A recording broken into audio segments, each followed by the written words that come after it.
Амансыздар ма балалар, қалдарың қалай? Балалар, мынандай бір есеп қарастырайық.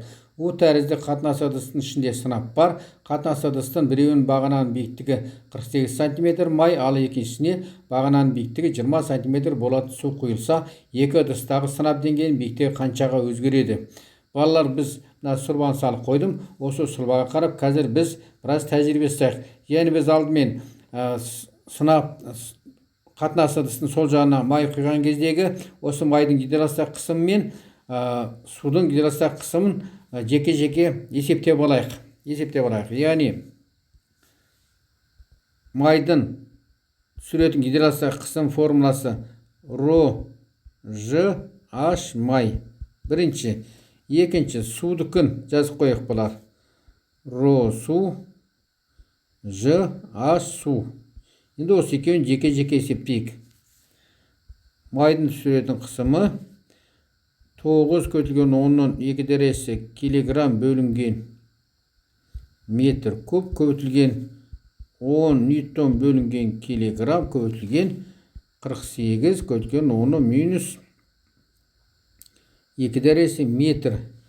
Килограмм мен килограмм қысқарды. Метрдің біреуі қысқарды. Ньютон бөлінген метр куб паскальды береді. Минус 2 мен 2 қысқарды. Сонда бізде 1-0 ғана қалды, балар. Сонымен 48-ді 9-ға көйт жерек. 48 90-ға көйт саламыз ғой.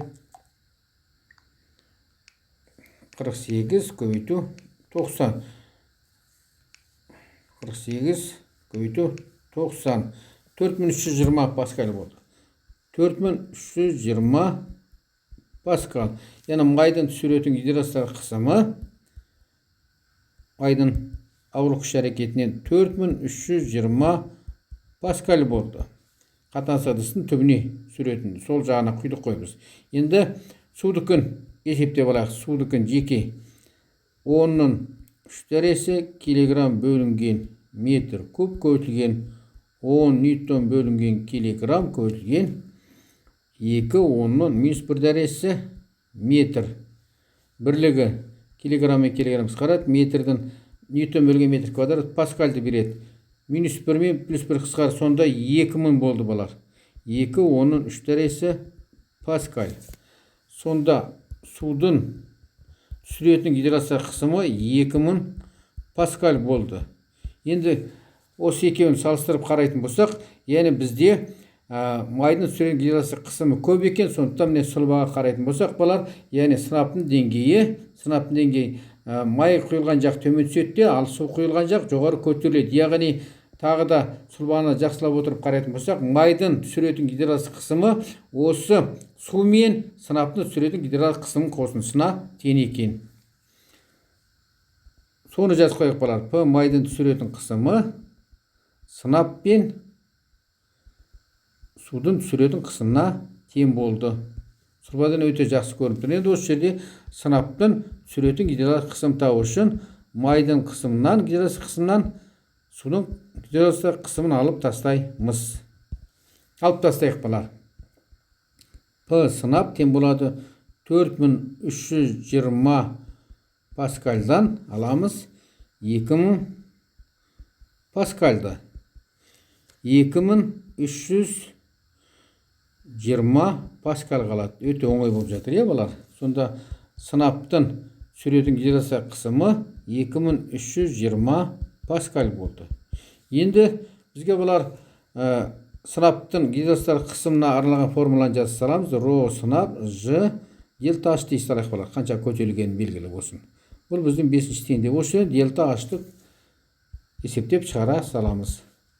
Сынаптың гидростатикалық қысымын тығыздығы мен еркін сөйлеуге бөле саламыз.